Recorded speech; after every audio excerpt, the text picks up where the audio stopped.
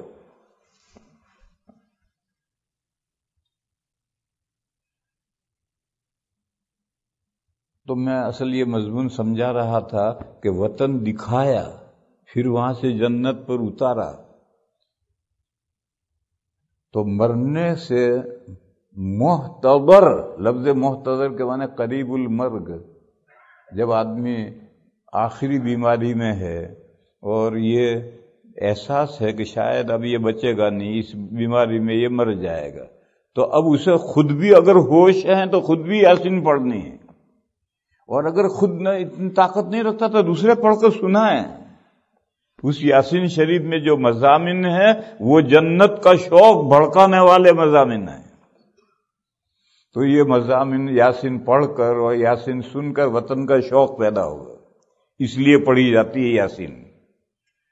اب ہم نے اس کو سمجھا کہ یہ روح آسانی سے نکل جائے، اس لیے جب نزع شروع ہو جاتا ہے اور بے ہوش ہو جاتا ہے، کوئی ہوش نہیں رہا، اب یاسین سناتے ہیں۔ اب یاسین سنانے سے کیا فائدہ ہے؟ ایک تو ہم عربی نہیں جانتے، پھر ہوش ہی نہیں رہا، یہ یاسین پڑھنے کا وقت نہیں ہے۔ یاسین پڑھنے کا وقت ہے محتضر، قریب المرگ، یہ نظر آنے لگا کہ اب اس موت سے یہ آدمی اٹھے گا نہیں، اب اس کو خود بھی یاسین پڑھنی ہے، دوسرے بھی اسے پڑھ کر سنائے، اور وہ اس کے مضامین میں غور کرے تاکہ اس کو جنت یاد آئے، وطن کا شوق بڑھکے اور مرنے کے لیے وہ بےتاب ہو جائے۔ جیسے حدیث میں ہے کہ جب نیک بندے کے پاس فرشتے آتے ہیں تو وہ اس کو خوشخبری سناتے ہیں، چل، روح سے کہتے ہیں، بدن سے نہیں، روح سے کہتے ہیں، چل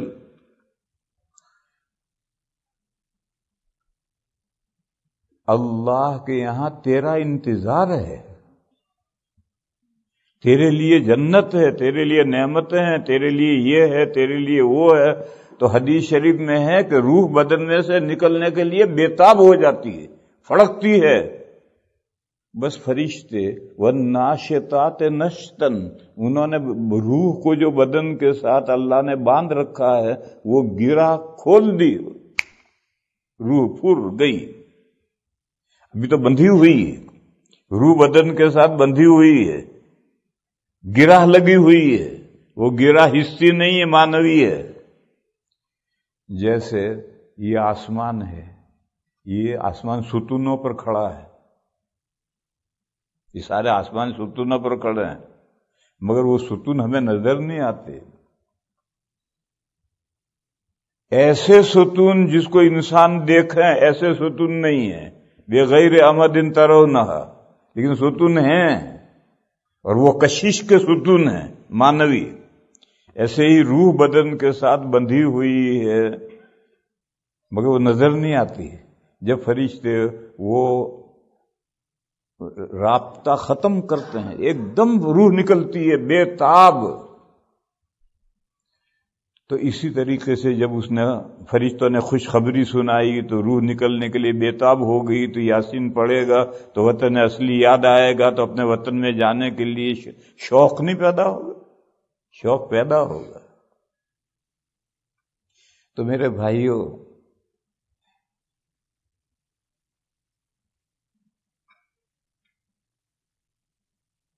اس صورت میں یہ مضمون ہے کہ تم جو مرتے ہو تو جو سمجھتے ہو کہ ہم نتھنگ ہو گئے، نتھنگ نہیں ہوئے ہو.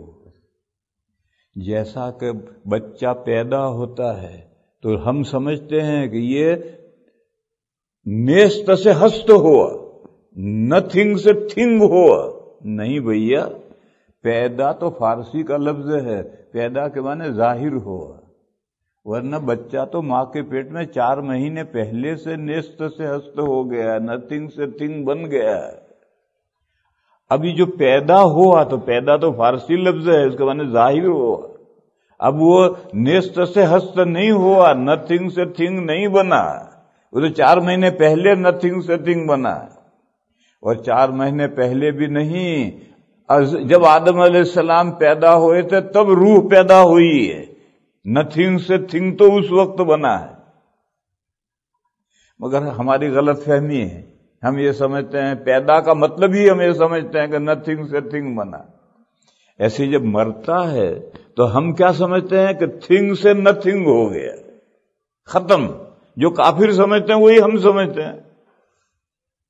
کافر بھی تو یہی سمجھتے ہیں، انما نموت و نحیا، پیدا ہوتے ہیں، کھاتے پیتے ہیں، مر جاتے ہیں، ختم ہو جاتے ہیں. وہ جو سمجھتے ہیں وہی ہم بھی سمجھتے ہیں. کہ نہیں، ہم تو یہ نہیں سمجھتے.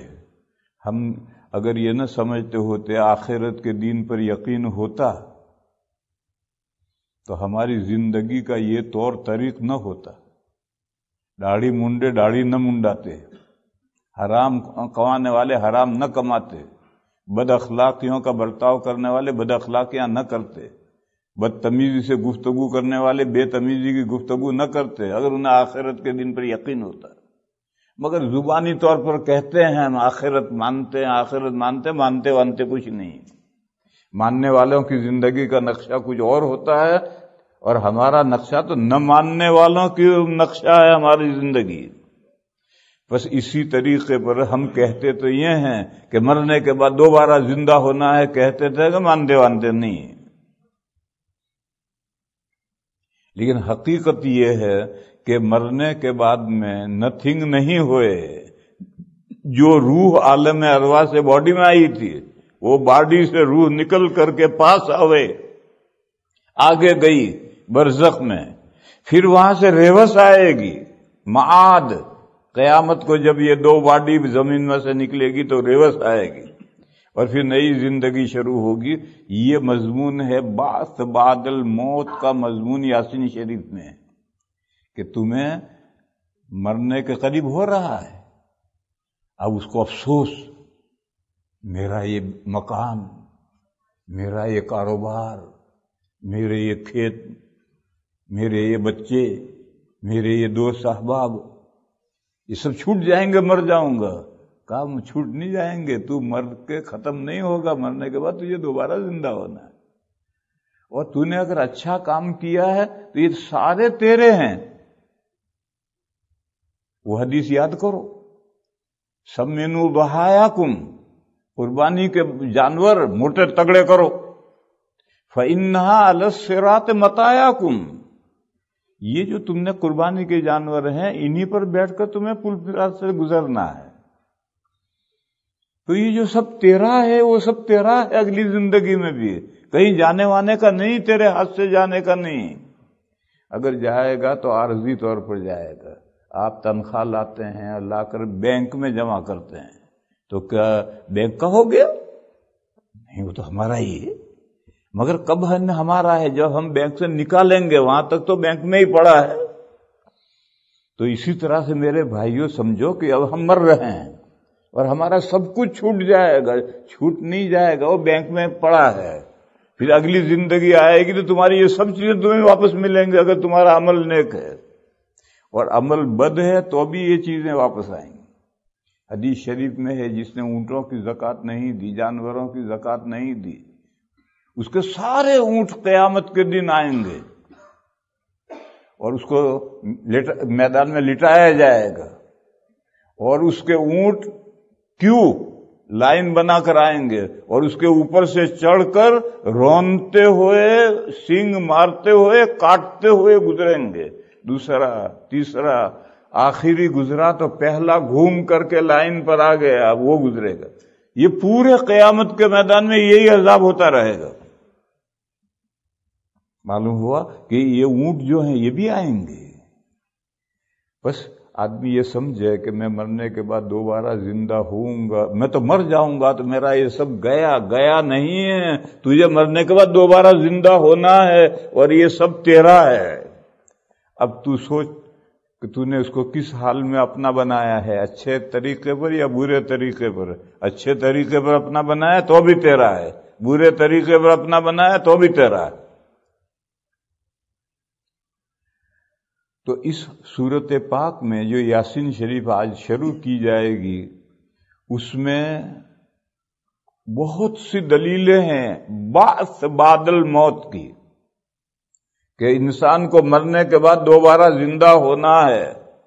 اس کی دلیلیں ہیں اس سورت پاک میں کئی. ان دلیلوں میں سے ایک دلیل ہے جوڑی کا قانون. جوڑی کا ایک اللہ کا قانون ہے. وہ قانون دلیل ہے کہ اس دنیا کی جوڑی آخرت ہے اور کائنات میں کوئی چیز بے جوڑ نہیں ہے. بے جوڑ صرف اللہ ہیں، وہ یگانہ ہیں، یکتا ہیں، ان کی کوئی جوڑی نہیں ہے. ان کے علاوہ اللہ نے ہر چیز کی جوڑی جوڑی بنائی ہے. فرمایا سبحان الذی خلق الازواج کلھا، پاک ہے وہ ذات. کیسے پاک ہے؟ جوڑی سے پاک ہے، اس کی کوئی جوڑی نہیں. پاک ہے وہ ذات جس نے ساری ہی چیزوں کو جوڑی جوڑی بنایا. سبحان الذی خلق الازواج کلھا. فرمایا زمینی چیزوں پر غور کرو تو جوڑی جوڑی بنایا ہے. مما تنبت الارض، تم خود اپنے اندر غور کرو. ومن انفسکم، اور وہ مخلوقات جن کو تم نہیں جانتے ان کے بارے میں بھی جان لو کہ وہ بھی جوڑی جوڑی بنائے گئے ہیں. وہ جو مخلوقات تم نہیں جانتے ان میں آخرت بھی ہے. آخرت کو ہم نہیں جانتے، وہ آخرت اس دنیا کی جوڑی ہے. تو فرمایا زمین سے اگنے والی چیزیں جوڑی جوڑی کیسے ہیں؟ پہلے جوڑی کا مطلب سمجھو. ہم جوڑی کا مطلب سمجھتے ہیں نر مادہ. تو نر مادہ بے شک جوڑی ہے، لیکن نر مادہ ہی جوڑی نہیں ہے. جوڑی کا مفہوم اس سے آگے ہے. وہ دو چیزیں جو مل کر ایک مقصد کو پورا کریں وہ جوڑی ہے. دو بیل مل کر کے گاڑی کھینچتے ہیں، ہل کھینچتے ہیں تو دو بیلوں کی جوڑی. کرتا پاجامہ مل کر کے آدمی کو خوبصورت بناتے ہیں تو کرتا پاجامہ جوڑی. دو جوتے چپل مل کر کے پہن کر کے چلو تو آدمی سوار ہو کر چلتا ہے. جو جوتے چپل پر پہن کر چلتا ہے وہ سوار ہو کر چلتا ہے. اب پیر میں گرد نہیں لگے گی، کانٹا نہیں چبھے گا، کنکر نہیں چبھے گا. جیسے سوار ہو کر چلتا ہے اسی طرح سے. تو دونوں پیروں میں اگر چپل جوتے ہوں گے تو ہی تو سوار ہو کر چلے گا. اس لیے دو جوڑی مرد اور عورت دونوں مل کر نسل چلاتے ہیں. ایک ہو تو نسل نہیں چلے گی. اللہ تو قادر ہے بغیر ماں باپ کے چلا دیں نسل، بغیر باپ کے چلا دیں. اللہ تو قادر ہے، لیکن عادت اللہ یہ ہے کہ چلتی نہیں ہے. مرد اور عورت مل کر نسل چلاتے ہیں تو جوڑی. تو وہ دو چیزیں جو مل کر ایک مقصد پورا کریں وہ جوڑی ہے. اس دنیا کی جوڑی آخرت ہے. کیا دلیل ہے؟ اس دنیا میں سب اچھے کام نہیں کرتے ہیں اور سب برے کام بھی نہیں کرتے. اگر سب اچھے کرتے سب برے کرتے تو اچھے برے دو قسمیں ہی نہ ہوتی. دیکھو بھینسیں جو بھی کرتی ہیں ان کے اچھے کام برے کام ہیں ہی نہیں. اور انسانوں کے تعلق سے ہر ایک مانتا ہے کہ اچھے برے کام ہیں. اچھے برے کام ہونے کا مطلب یہ ہے کہ انسان کے کام مختلف ہیں. جب مختلف ہیں تو اس کا نتیجہ اور اس کے غایت اور نتیجہ بھی مختلف ہونا چاہیے، انجام بھی مختلف ہونا چاہیے. ورنہ دانے دار مونگ پھلی اور بغیر دانے کی مونگ پھلی برابر ہو گئے، دونوں کا ویلیو ایک. لا حول ولا قوت. چاول اور پوچ، ایک چاول ایسا ہوتا ہے اس میں چاول کا دانہ ہے ہی نہیں، پوچ ہے، تو چاول اور پوچ برابر ہو گئے. یہ کیسے ہو جائے گا؟ اللہ کی کائنات اندھیر نگری نہیں ہے. اچھا کرے گا وہ اچھا بدلہ پائے گا، برا کرے گا برا بدلہ پائے گا. کب پائے گا؟ اس دنیا میں تو ہم دیکھ رہے ہیں کہ نہیں پاتا. بہت سے اللہ کے نیک بندے ہیں، ساری دنیا مانتی ہے بھئی یہ نیک بندہ ہے، اور اس میں گھر میں کھانے کے بیچارے کے دانے نہیں ہیں، بچے بھوکے مرتے ہیں. اور ایک بندہ ساری دنیا مانتی ہے کہ یہ مہا بے وقوف ہے، مافیا ہے، اور دولت کا ڈھیر ہے اس کے گھر میں. ہم تو یہ دیکھتے ہیں. تو معلوم ہوا کہ اچھے کام کرنے والے کو بدلہ اس دنیا میں نہیں مل رہا، برا کرنے والے کو سزا بھی اس دنیا میں نہیں مل رہی. تو پھر یہ کب ملے گی؟ اس کے لیے دوسری دنیا رکھی. اچھا کرنے والے کو وہاں اچھا بدلہ ملے گا، برا کرنے والے کو وہاں برا بدلہ ملے گا. بس یہ اس دنیا کا جوڑا اگلی دنیا ہے. یہ دو دنیا مل کر تکلیف یعنی جزا و سزا کا مقصد پورا کرتے ہیں. اللہ نے انسان کو مکلف بنایا، احکام دیے ہیں. پھر کوئی احکام مانتا ہے، کوئی نہیں مانتا. جو مانے گا اس کو صلہ کب ملے گا، نہیں مانے گا اس کو سزا کب ملے گی. اس کے لیے دوسری دنیا رکھی ہے، اس دنیا میں نہیں ہے. کوئی یہ کہے کہ اس دنیا میں کیوں نہیں ہے؟ اچھائی کرے ایک دم ہاتھ میں لڈو آ جانا چاہیے، برائی کی اور ریپٹ پڑا، قدرت کا تھپڑ پڑا. میرے بھائیو ایسا اس دنیا میں ہونے لگے گا تو امتحان ختم. کون پھر برائی کرے گا؟ سبھی اچھائی کریں گے. یہ جتنی دوسرے مخلوقات ہیں سب اچھائیاں کر رہے ہیں، برائیاں کوئی نہیں کرتا. تو انسان کا امتحان بھی ختم ہو جائے گا. اس لیے انسان کے تعلق سے تو غیب پردہ ڈالے رکھا ہے کہ اچھائی کیا ہے برائی کیا ہے انسان کو پتہ نہیں ہے. اللہ نے نبیوں کے ذریعے اور کتابوں کے ذریعے بتایا کہ یہ اچھائی ہے برائی ہے، اس پر عمل کرو تو آخرت میں صلہ پاؤ گے. بہرحال یہ قانون ہے، اس قانون کا نام ہے جوڑی کا قانون. خلق الازواج کلھا، اللہ نے جوڑی ہر چیز بنائی ہے. جوڑی جب ہر چیز جوڑی بنائی ہے تو اس دنیا کی بھی جوڑی ہے، اور اسی آخرت میں انسان کو جزا و سزا ہونی ہے. یہ مضمون قانون بیان کیا ہے بعث بعد الموت کی دلیلوں کے ضمن میں کہ مرنے کے بعد دوبارہ زندہ ہونا ہے. کیوں؟ اللہ نے ساری کائنات جوڑی کے قانون سے بنائی ہے.